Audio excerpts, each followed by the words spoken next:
Olá pessoal, João Gomes aqui do canal da Minhoca, mais um quadro aqui do nosso João Gomes Responde, né? Terceiro ou quarto vídeo aqui nós já estamos lançando nessa série, né? Respondendo a perguntas dos nossos seguidores aqui no nosso canal da Minhoca. E hoje eu tenho aqui duas perguntas bastante interessantes para responder para os nossos seguidores. Um deles aqui é Cássio Biroma. Mandar um abraço aqui para Cássio de Águas Claras, do Distrito Federal, que nos fez uma pergunta bastante interessante e que de cara vou aqui passar logo para vocês. Eu sei que apesar de já ter respondido lá nos comentários, mas eu fiz questão de dividir aqui através de um vídeo porque a pergunta é bastante pertinente, né, para a época que vivemos, e eu não tenho dúvidas que isso vai dar uma clareada nas ideias de todos que às vezes passa batido com uma percepção dessa do momento que a gente está vivendo, né? Afinal de contas, é um momento bastante delicado, não só no Brasil, mas no mundo todo, porque afeta todos os países e isso mexe muito com a questão alimentar da nossa população. Então aqui a pergunta do Cássio foi a seguinte: ele falou: João, excelente conteúdo, parabéns. Uma dúvida: a guerra entre Ucrânia e Rússia impactou de alguma forma na atividade da minhocultura? Uma pergunta muito interessante, que mais uma vez aqui quero agradecer o Cássio por essa pergunta, agradecer por nos seguir aí, está sempre nos orientando, nos dando as contribuições para o nosso canal, e dizer para você, Cássio, e para todos os nossos seguidores, que efetivamente a guerra da Ucrânia afetou todos os segmentos da agricultura no Brasil e no mundo, porque a Ucrânia sempre foi a Ucrânia na Rússia sempre foi, na verdade, um grande fornecedor de fertilizantes químicos para todo mundo, principalmente para o agronegócio, né, para pequenos produtores, que faz com que o solo tenha essa dependência absurda para esses fertilizantes. E principalmente a ureia, né, que vem para o Brasil.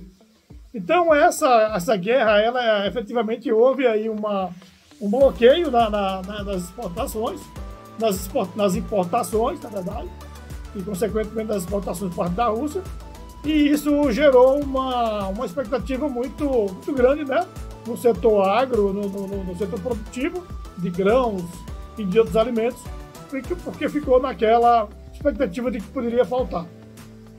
Quem soube fazer o dever de casa, se antecipando a uma possível crise, conseguiu fazer suas reservas e evitou um caos maior na produção. Mas a gente não sabe se todos os países tiveram essa mesma facilidade. Agora, claro que a guerra sempre foi um comportamento muito perverso para a humanidade. Quem paga a conta são sempre os mais vulneráveis, né? A população pobre, porque muitas vezes não tem como se deslocar, não tem como sair para fugir, né, dos bombardeios, então acaba ficando à mercê de toda essa brutalidade que ainda ocorre numa época dessa no mundo. E a questão que vai muito além disso aí também, que é o que vem impactar muitos outros países, e de forma bem específica com relação à tua pergunta, a minhocultura, de certa forma, teve um ganho com essa guerra aí, no sentido de fazer com que as pessoas, os pequenos, médios e grandes produtores, passassem a ter uma concentração maior na capacidade, né, de um pensar na sobrevivência produtiva dos alimentos.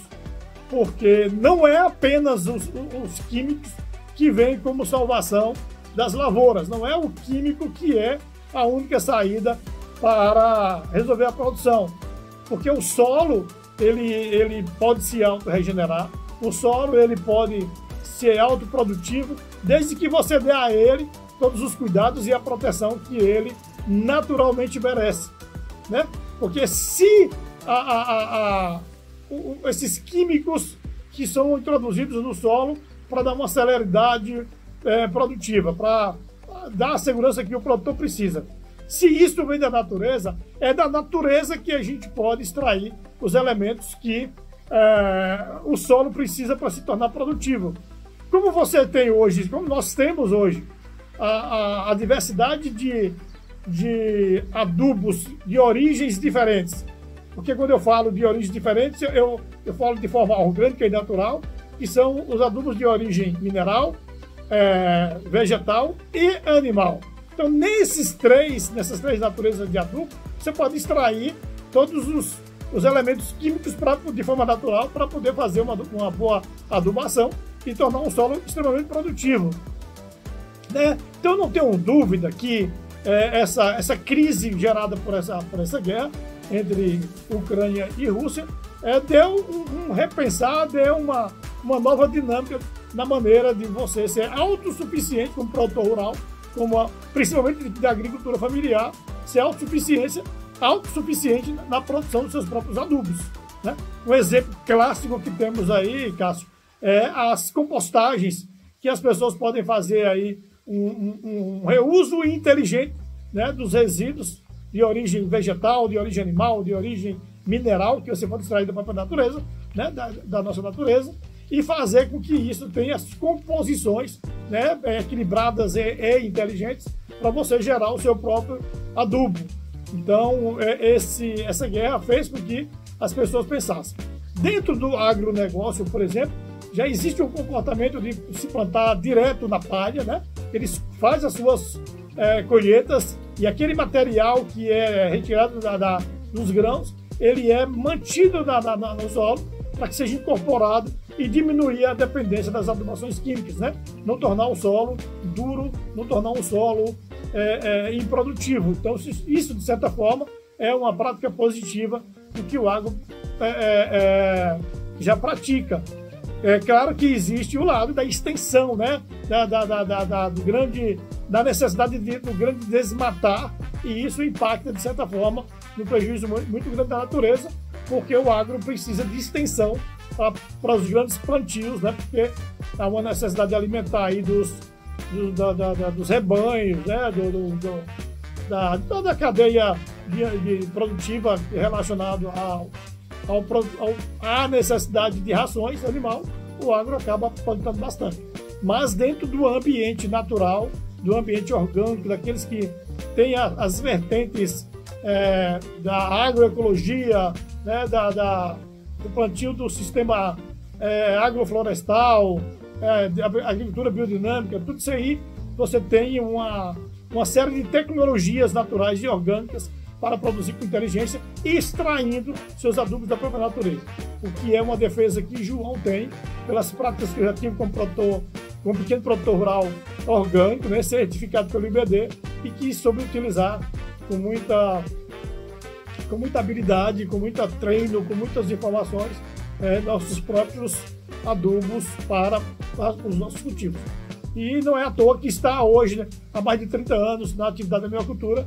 Isso é fruto dessa consciência ambiental, que a gente tinha que produzir um adubo limpo, natural e orgânico para produzir bons alimentos. Então, não tenho dúvida que essa guerra contribuiu bastante para com os pequenos, os médios e os grandes na autossuficiência de produzir seus próprios adubos. O Brasil, por exemplo, é um país extremamente com potencial para produzir os seus fertilizantes, mas a indústria ainda não enxergou isso como uma necessidade urgente, né?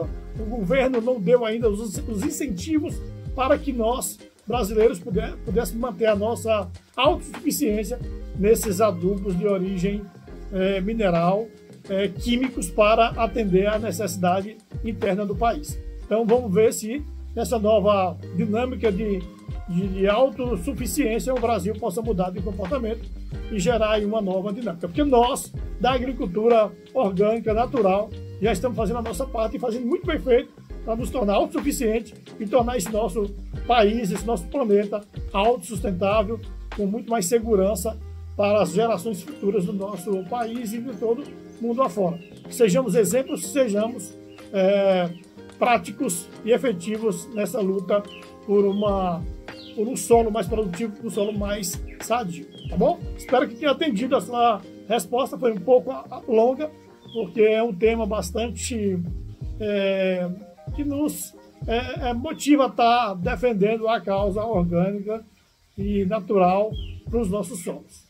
Bom, um abração, Cássio. Muito obrigado pela sua pergunta. E a outra, respondendo aqui, é do Gabriel Viana. E lembrando que a pergunta do Cássio e do Gabriel vieram do vídeo que gravamos postamos no dia 26 desse mês, de outubro, 26/10, e que foi o vídeo que tem como título "Por que vendo meu humus de minhoca?" Porque vendo bem o meu humus de minhoca. Na verdade, o título é esse. E a pergunta do Gabriel foi essa.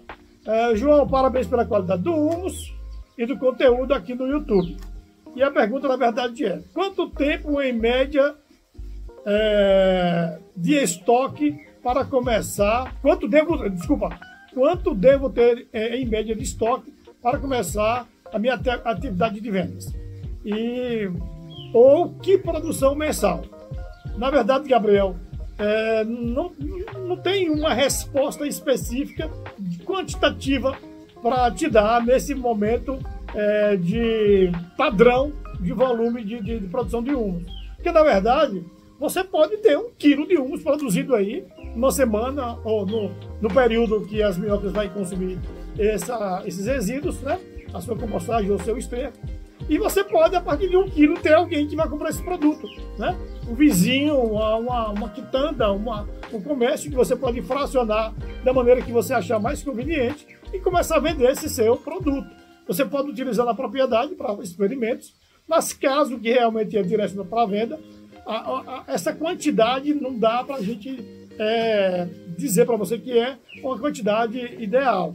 Claro que você vai ter seus custos, você vai ter a sua estrutura que pode determinar essa capacidade produtiva do seu humus, e aí você pode, de forma também proporcional ao que você produz, começar a abrir o mercado de vendas.